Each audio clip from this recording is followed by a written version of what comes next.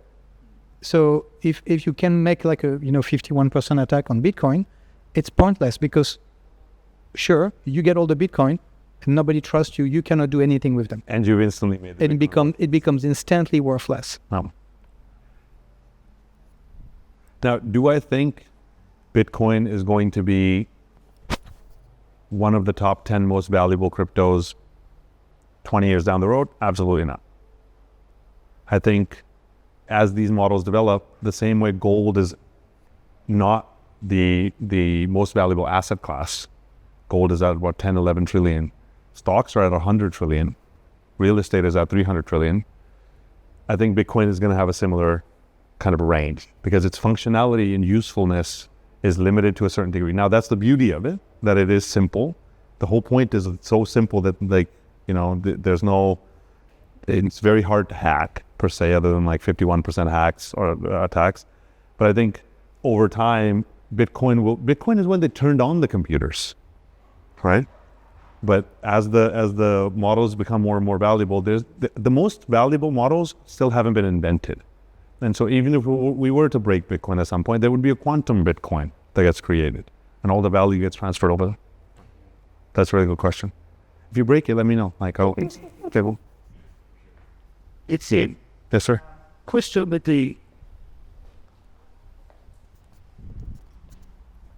Thank you. With the graph you had up there before, the Bitcoin graph. Yep.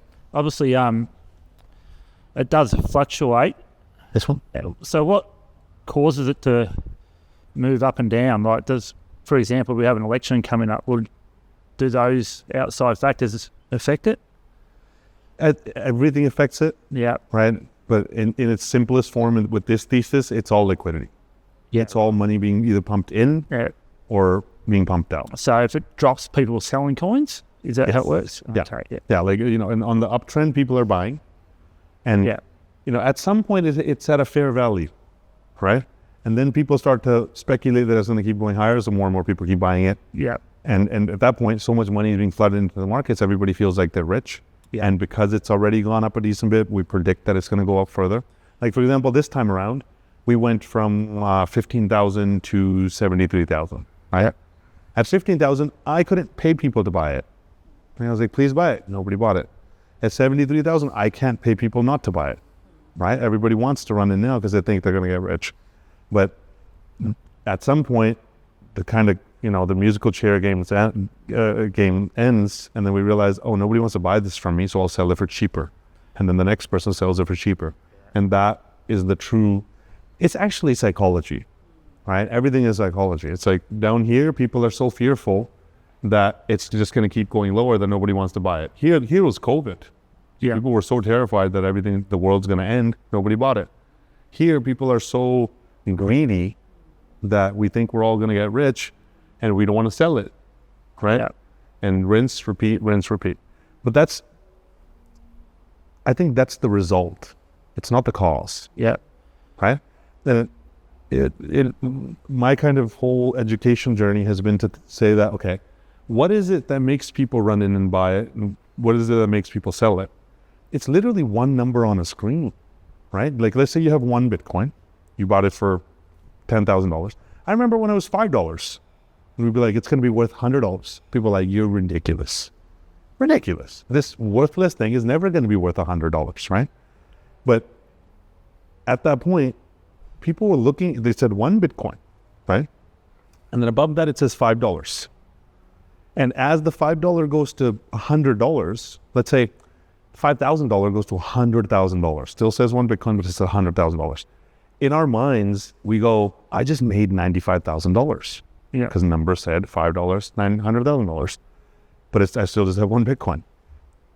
And we start to act and behave in a way where we are like, I have $100,000 or $1 million or 10 million, whatever that number is for you, right? And then as the number comes back down, as the market crashes, people look at that number, and when it's up, we become greedy. Our emotions become greedy. When it's down, we become fearful, and we're just happy to sell it just to get that number back. Yep. So our emotions are controlled by this number on a screen. But actually right below that number, it says 1 Bitcoin, right? If I tell you, you buy 1 bar of gold, you know it's gold, Yeah. right? And you buy it for $2,000. Next day I come to you and I go, hey, this gold is worthless. You go, no, you're ridiculous. This is gold. And the gold in the market is worth $3. You're like, I'm just not going to sell it. And the next day I say your gold is worth $30,000. And you go, well, I still got the brick of gold. I know it's gold, but I know it's not worth $30,000. And you sell the gold. At that point, you have the $30,000. In the first example, I had my 1 Bitcoin. It goes up to a certain price. I never made that money. It goes below that certain price. I never lost that money. It's only when I sell it that it actually counts. Yeah. But our emotions being controlled with the number is what causes people to behave this way. And our emotions being controlled by that number are at times when when the governments are printing money and flooding the system. Yep. Fine. And is that a flow-on effect to all the other coins? Pardon? Is that a flow-on effect? What happens with Bitcoin to other coins? Yes. So an analogy that's been very, very powerful is like, let's think of the financial system as an ocean, right? As money is called liquidity because it moves like water, right? So when we imagine the financial ocean, it looks like this.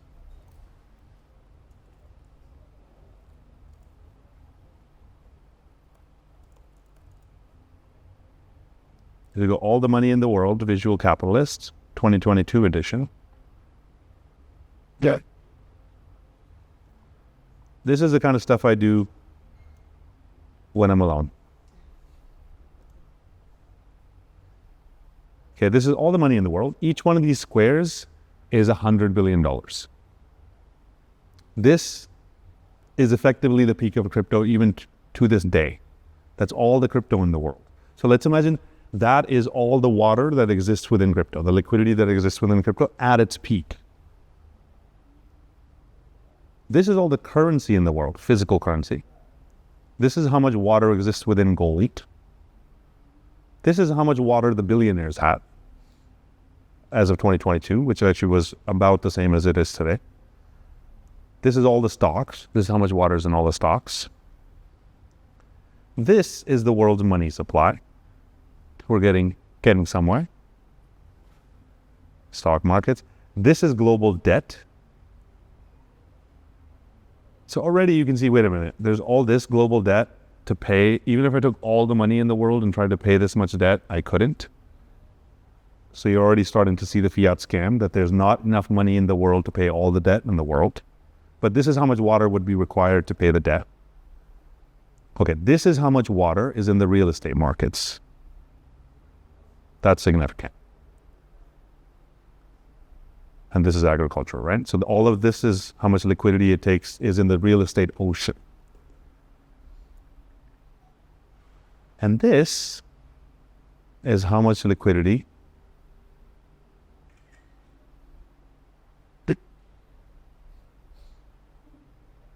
is in something called derivatives.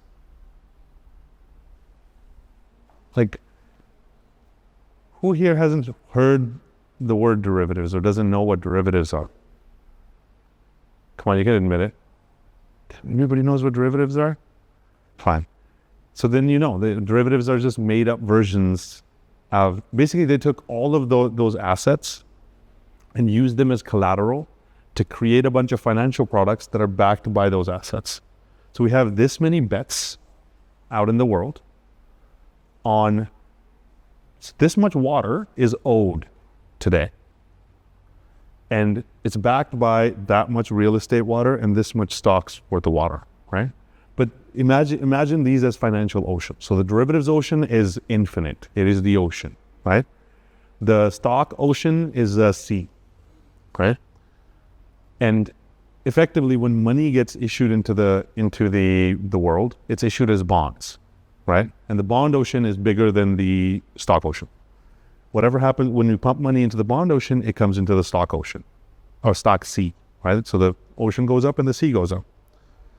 Whatever happens in stocks come from the sea comes down to our little puddle on the beach. Remember we saw the little tiny puddle on the beach called crypto. That's all of crypto, right? So as the ocean rises, the sea rises, and then it spills over into our pond, and our pond rises. And within the pond, Bitcoin is like a glass of water, right? And the glass rises. And the rest of the cryptos are like, little shot glasses and molecules worth of water in that world. But the wave goes through all of them. So as the ocean, then the sea, then Bitcoin, then the cryptos, then at the end is meme coins, right? Here's a huge signal of when to get out of the markets, when the meme coins pop, right? Because it's like the safest thing to invest in is real estate and bonds, right? And then the next riskiest thing to invest in is stocks. And then the next, in this kind of frame of thinking, riskiest thing to invest in is Bitcoin. The next riskiest thing are the layer ones. The next risky are the dApps. And then at the very tail end are jokes, right? You can invest in the memes and the jokes. So when those memes pump, that's all that liquidity raising the meme molecule worth of water. And, as a wave comes by, it goes up. What happens after? It dips down. So that is what's represented in that chart, the waves of the flowing liquidity oceans. But it's something. That's a great question. Thank you, sir. For me, thank you. Appreciate it. Laptop. Yes, sir. You are kind of tight. There's inertia. It's Okay. one of that. Momentum. Yeah. Well, it has time for skill level to rise. Yeah, I was just saying that there's a form of inertia in the way the liquidity is moving from the ocean to the sea, to the river, to the pond, to the thingy. So, like we see that in crypto, we are talking about the Bitcoin season, and then there's the altcoin season, and then there's the shitcoin or meme coin season. And those things are rotating, and they depend obviously on the amount of money that is being printed in the big ocean. I love that. And also, speaking of the momentum, right? Like when we're going into the ocean and there's a big wave coming and you know how much momentum that wave has, right? And the wave is high. Is that when we want to walk into the ocean, right? Like, how many times have we gone to the beach and like, we all make that mistake of you think, you know what, I can just get right ahead of this wave, and you just get smashed, right? When the wave is high, that's not when we enter the ocean. Then you just wait, let the wave crash. Let it turn into rapids or, white water. And then you can actually enter in the crash itself because the next wave is coming, right? So I think definitely thinking like a surfer does, thinking like Vlad does, really goes a very long way, right? All right, so we'll end it there. Thank you guys so much for your time and energy. It's been beautiful. Appreciate you. Love you guys. Thank you.